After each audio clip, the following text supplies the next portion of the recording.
Light Initiative, and welcome to our mindfulness interview series where we speak with professionals and community members involved in mental health work to highlight the wide reaching impacts and benefits of mindfulness and the importance of mental health care.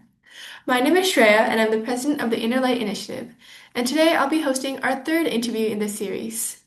Today we're welcoming Kirthini Muralidharan. She's a public health professional and a heartfulness meditation practitioner. She has practiced heartfulness meditation for over 18 years and has been a certified meditation trainer for the past 8 years. Her public health background shapes her meditation work, grounding it in an understanding of population level well being, prevention, and the mind body connection. She has presented at international conferences and has led meditation programs and summer camps for teens. She's also a mother of two, which informs her compassionate, practical approach to teaching meditation in everyday life. Thank you so much, Kirthini, for being here today. It means a lot to all of us, and we're so excited to be learning from your expertise. Thank you so much for having me. Yeah, of course. Well, we can jump right into it with the first question. And I figure that we should probably start by defining what exactly mindfulness is, because I feel for, each person, it's a little bit of a different process and how they're implementing it in their life, and there's no true hard definition. So, how do you define mindfulness and see it in your life? Sure. So I define mindfulness as awareness, awareness of myself, of how events around the world, just my day-to-day interactions are impacting me, and as well how my actions are impacting others. I like to think of it a little bit in the terms of the butterfly effect, which is, if a butterfly flaps its wings in Mexico, it can cause a typhoon in Japan, kind of thing. So all of our small actions have larger impacts, and mindfulness just helps us be aware of that and be at ease with what we are doing. Yeah, 100%. I think that awareness of yourself and environment interactions is very much a two-way street. And being aware of that, like moment by moment, is really important. I think that definitely does kind of define what mindfulness is. Kind of building on a little bit about that, in your bio also you mentioned that you have this understanding of the mind-body connection. And so I wanted to ask you, what exactly is like this relationship between physical and mental health, and how exactly does mindfulness help bridge this? I guess to like put it simply, why is mindfulness practice and mental health care so important for our bodies? Sure. So, just at a very basic level, right? Like when we're stressed, we that those impacts are felt physically. I think we're all aware of the fact that stress puts our bodies in a fight or flight mode, which is not great for our digestive system, our immune system, and other really vital bodily functions. As well, it's kind of putting your heart at a constant stress state, which is not great for long-term health. And we're seeing the impacts of that. We're seeing, higher increases in heart disease and other sort of illnesses in much younger populations. I think just recently we've had a couple actors die of rectal cancer. And that is all something new, that we're seeing actors as young as 40 getting these terrible cancers and dying. And so I think that awareness is definitely something we need to bring in to our day-to-day lives. How is what is happening around me? How is my mental state affecting my physical state? And like I mentioned, I'm in public health, right? So I look into these population level trends, and we're seeing these trends globally, and that's definitely raising some flags around the world with medical and public health professionals. The other thing, just to get a little bit into heartfulness, which I'm sure we'll get into more later, is heartfulness is a heart-based meditation system. And one of the things that we feel is that our heart always leads us in the right direction. And a lot of the times you feel that, right? When you do something that you may not be sure is the right thing to do, your heart or sometimes your stomach feels a little uncomfortable. And so those, like being able to be aware of those signs, being attuned to your body enough to be able to read those signs is really important to help us do in the same sense as that butterfly effect, right? Hopefully make impacts that are going to result in bigger positive changes rather than negative changes. Yeah, I mean, I 100% agree with what you're saying, right? Your body, your physiology tells you a lot about your mental state. And so being able to be aware of that and being able to have the ability to understand what your body is telling you so that you can facilitate those changes in how you interact with your environment is so critical. So, and I love how you kind of brought up those population level trends because it when we see it in like high public or like high profile public figures, it kind of helps click a little bit for a lot of people. So those were really great examples that I think that people can very much relate to and see in everyday life. And kind of, I guess, building on a little bit on that, how do you think that your public health background kind of informs or affects the mindfulness work that you do, or kind of sets apart the mindfulness work that you do? Sure. So, like I mentioned, right, heartfulness is heart-based meditation. So, we are meditating on the idea of light in the heart. And I think one of the reasons why we chose the heart is, like I alluded to earlier, the heart is kind of the seat of a lot of positive emotions. Obviously, love, but joy, happiness, peace, all of those things kind of come from our heart. And when we lead with the heart, we lead with that love. We lead with that kind of positive emotion. And that really helps us make decisions that are going to positively impact us and others around us as well. I don't think anyone goes throughout their day going like, how can I screw everyone else over? No one's thinking like that. We all want to do well for ourselves, but ideally do that without stepping on other people. So I think heartfulness meditation has really helped me kind of keep those two things in line. On a larger scale, like I mentioned, right, like we see these sort of trends. We see these trends of rising stress levels and mental health issues and I mean, I think there's also just a greater awareness of mental health now than there was, previously, which I think is a great trend. And, a lot of these like more long-term diseases like cancer and heart disease and other things like that. And one of the nice things about meditation in general or mindfulness practice is that sort of sitting down at a very simple level, it lowers your heart rate. So immediately, all those impacts that we were talking about with physical stress start to come down because at a lower heart rate, the rest of your body realizes, okay, we're not in fight or flight, we can calm down. And so that allows your digestive system and other systems to kind of get back into their proper functioning. And I think overall, right, if we all live in a more peaceful world, we're all much happier and we're all much healthier. And so, if through meditation, by my own meditation and helping others learn how to meditate, I can spread that peace around, then that's a win for everyone. Yes, 100%. I think a lot of what you're saying about heartfulness meditation reminds me of loving kindness meditation.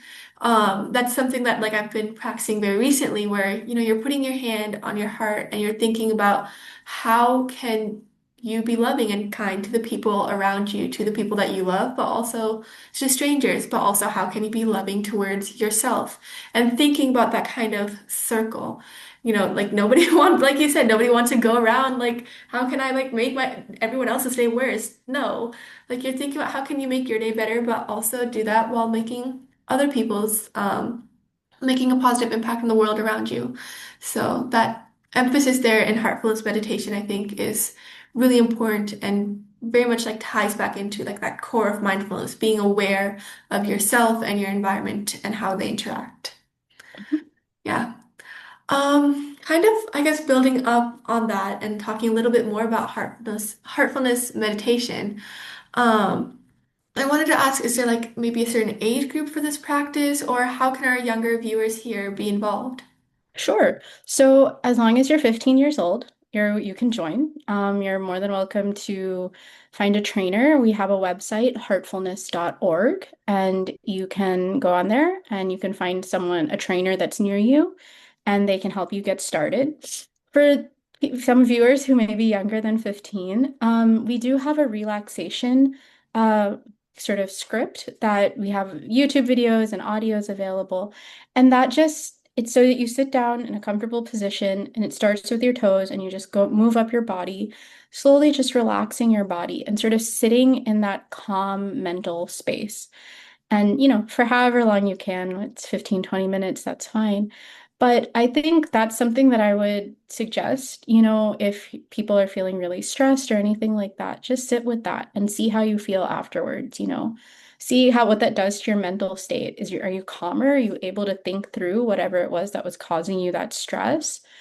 How are you feeling? If you're not able to sleep, it's a great thing to try. It really helps sort of calm your body and mind because sleep is also so vital for everything. It just replenishes us completely. And so, um, those are definitely some ways that you can try. But yes, 15 is the youngest age that you're allowed to sort of start. We recommend to start heartfulness meditation, but 15 and up is how I would term it. There's no upper age limit there. Yeah, that makes sense. And I'll definitely for our viewers like put links to both the Heartfulness meditation website and like the relaxation script that you mentioned for younger audiences as well, so that people can access it. And I mean, I'd actually kind of like to add on to what you said about, when you're feeling you have those like times of stress to like sit down and actually like go through these meditations 15 to 20 minutes, how much ever time you have. And maybe I'm wrong, like definitely correct me on this if I am. But like I feel like it can even be helpful even when you're not stressed, right? To like just take a moment to sit down. Like even if you don't have those high levels of stress, it's important to build up that resilience and to build up that practice of meditation regardless. Oh, definitely. One of the recommendations with heartfulness meditation is to start every morning with meditation. We recommend up to an hour. That can be hard at first, but even if you're able to take 15, 20 minutes in your morning and meditate, and sometimes it seems like a lot of time, but if you actually take that time in the morning to meditate, you're in such a calmer state of mind going through your day that you actually find you're getting through tasks much faster and much calmer too, which always, lets you take on any sort of waves of things that come toward you. So I would highly, highly recommend it as a daily practice. It's become vital to me. Like you mentioned in my bio, like in my introduction, been meditating for over 18 years now. And I struggle if I don't do my meditation. I have a hard time kind of getting things done. And this just helps me center myself, calm myself before I start my day. So I highly recommend it. I definitely agree with what you're saying, and I love how you highlighted to do it in the morning, right? Because when you do it in the morning, you're setting a foundation. You're setting kind of this expectation for the rest of the day. If you wake up in the morning and you're kind of like jumping into your to-do list, sometimes it can get a little bit chaotic, but if you're sitting down meditating, even for like 15 to 20 minutes, like you said, it doesn't have to start out with 1 hour every morning. Like that builds up, that makes a difference. And you can start with 15 to 20 minutes and slowly kind of increase to 1 hour. But really doing it in the morning, I agree, it makes like such a huge difference because you're setting up your day for success, for calm, for awareness. Hmm. Definitely. I also wanted to ask you, what drew you to mindfulness practice professionally? That like you've been doing it for 18 years now, but what kind of like initiated it? Sure. So for me, I grew up with my parents meditating and I saw how much it helped them. I saw how much, I could tell as a kid, even when they had time to do their morning meditation and when they didn't. And that intrigued me, like I was like, okay, so this is something that they're doing that really seems to help them. It seems to ground them, especially as, I started being a teenager and dealing with high school and, looking into college and doing all of that. There's a lot of stress and anxiety around that stage of life, right? There's a lot of pressure put on you because there's for some reason this sort of assumption that like you have to decide the rest of your life in these few years, which like now, having passed that stage of my life, I'm like, that's so not true. You can change your direction at any time in your life. But we tend to put a lot of pressure on this age group, and we, in that time, put a lot of pressure on ourselves as well. And so I started meditating, and I found that it really helped me manage those times of stress, whether it's stress that I've put on myself or stress from others. It really helped me kind of put things in perspective and remember that, like, yes, this is an important assignment, but in 20 years, I'm probably not even going to remember what this paper was about, like, much less why I was so stressed about it? And so I think overall, like, starting out with this foundation, like you mentioned, of meditation in the morning really helped me set healthy habits for myself. And that has really helped me throughout my life. Now, as a mom of two, my stressors, I should say, are different than what they were when I was in high school and college. But these practices have still continued to help me. So Heartfulness is a fully volunteer-based organization. None of us get paid. I'm a trainer as a volunteer. I never get paid. You will never be asked to pay for any sort of heartfulness activity, whether you're meeting with the trainer or going to a group meditation or anything like that. It's completely donation based and we're all volunteers. But I felt that, as I was doing this, I felt that the career path that called to me was public health because I found how helpful meditation was for me. And I wanted to do something for myself where I felt like I was giving back to the world, to my community in the largest way possible. And I'm lucky in that, I've been able to work on global level programs and been able to see how these programs have helped improve health outcomes around the world. I worked primarily in vaccines for the last few years, and I got to see how, giving vaccines to infants meant fewer kids were getting sick, but fewer adults were getting sick as well. And that's always something so great to see, that like the work you're doing is having, impact all over. So that's what kind of drew me to public health. And then when I became a trainer, it was just being able to spread and share, what heartfulness has given to me with others and help them hopefully experience that as well. Yeah, I think that's kind of like a little bit of a magical thing about mindfulness. Even if you start it as an individual practice, more often than not, I feel like those who practice want to end up sharing it with more people. And it's kind of this ripple effect, this butterfly effect where you're just like impacting more and more people. So and my next question was kind of like what keeps you motivated in your work, but I think you like sort of answered that, being able to, share it with the people around you, to be able to see that it does make a difference and on a very large scale as well. And I also wanted to comment, I love that you highlighted that you started, during your high school, college, young adult years, because I feel like I agree, that's a time of life where there's a lot of pressure put externally, but also internally, a lot of like self pressure that youth put on themselves. And that makes it almost harder to want to practice meditation or mindfulness because you feel like you have to take time out and you have to set aside this time to do this extra task. But in reality, like you said from your experience, doing mindfulness, doing meditation, having that practice is an extra task, but it makes all your other duties and all your other priorities so much more feasible, so much more doable. Um, so I really hope for any other like young adults who are watching that that kind of clicks, that it's self-care is not selfish. Like it's a cliche, but it's true. Um, yes. Okay. Just on that note, one thing we talk about a lot is when you're on an airplane and the oxygen masks come down and they tell you to put it on yourself first before helping others. So I think self-care is just putting your oxygen mask on, You got to put it on yourself first before you can help other people. Because if you start directly helping other people, you're going to collapse because you don't have enough oxygen to help others. So self-care in what other form, for me it's meditation, but whatever form works for people is, I think, vitally important. So just to echo that. Yeah, that's a really good metaphor. You can't help fill other people's glass if your glass is only half full.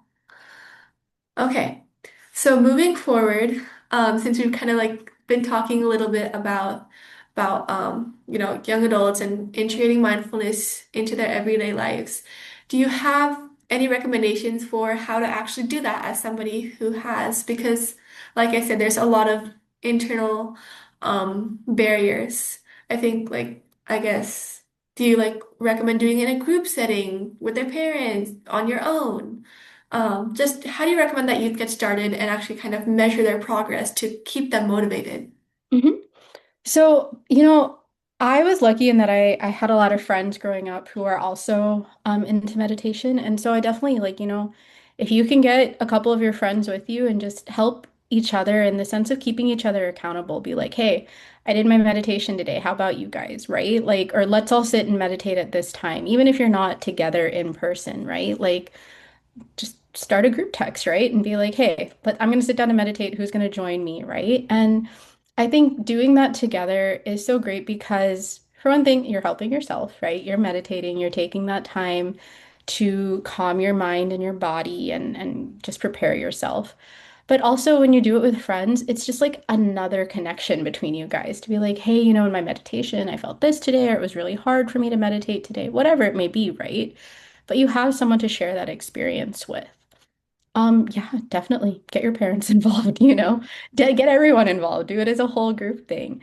But at the same time, this is an individual journey that each of us are on, especially with our meditation practice. And while we may each be walking our own path, that doesn't mean that others' paths, like we're completely alone in the forest. The way I think about it is we're each walking our own path through a field. We see each other, we can encourage each other. And there are times when we can give each other a hand and pull each other along, and that's something that I would say, especially for this sort of youth or young adult stage of life, is grow your support system. Like focus on, not focus, but like just see who those people are around you who make you feel good about yourself, just the way you are, and how you can do that for them. Because life can be challenging, and having a support system, having methods of handling that is really what helps us get through things. And it may be silent sometimes. It may not always be that, we're talking all the time. And that's something that I think that changes, when you go from high school to college to starting your first job. You sort of miss those day-to-day interactions. But I think when you know that these people in your life who care about you continue to care about you and are continuing to think about you, and you do the same for them, that has huge impact on yourself and on each other, and then just on the world in general. So I'd say find your support system, whether it's your people, it's your family, it's, these practices that you can do that can help you. That's really what's going to help you get through the tough times in life. Yes, those networks are so critical to keeping you buoyed, like you said, during those tough times in life. And that means that you can also help buoy other people during their tough times in life. And I really kind of like that field metaphor, like you said, we're all on our individual journeys, but at the same time, we're connected. If you just look over to your right, look over to your left, you have somebody who will be there when you need help, and you can be there for them when they need help. And that network and that connection is so critical, and that's what mindfulness kind of helps facilitate. For sure. Well, to close up, I have one last question for you. Do you think that there's any common misconceptions about mindfulness that you frequently encounter and like to usually address? And this can be like for youth, for adults, just in general, like as a whole. Sure. I think one of the things I hear most commonly about meditation and mindfulness in general is kind of like, I can't quiet my mind. And it's, well, have you tried? Like it is hard, right? Because especially in the way that we live now, we are constantly multitasking. We constantly have multiple things going on, 4 or 5 tabs open in our head at all times. And so it's hard to go from that to try to keep one singular thought.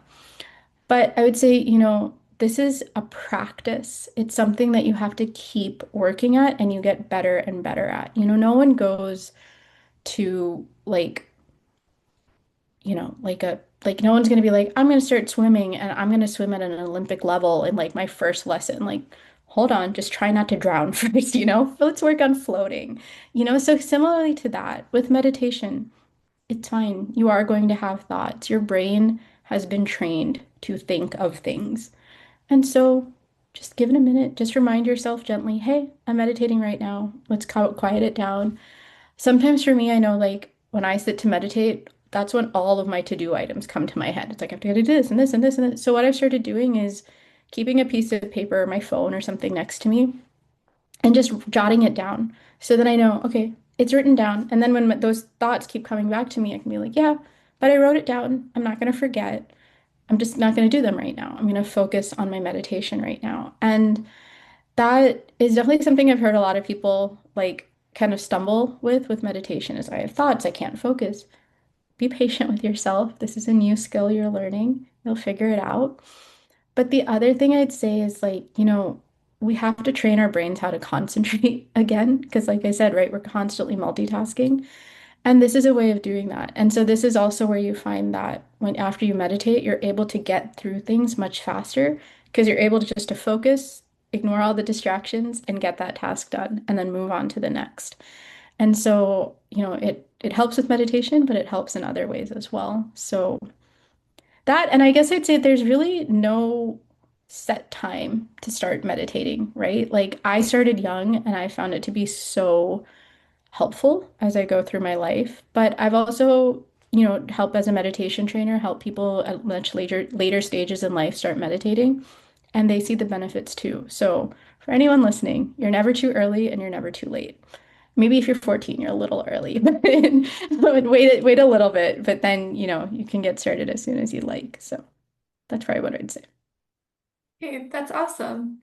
And I kind of wanted to, I guess, reiterate one point that you said that really stuck with me, that kind of this idea that there's no such thing like as a good meditation or a bad meditation, right? Like it's hard for your mind to be quiet. Like you said, our mind is trained to think. But it's just that idea of when you have those wandering thoughts that kind of like you're thinking about like everything training your mind to be like, okay, let's set that aside for a moment. Let's focus on our meditation.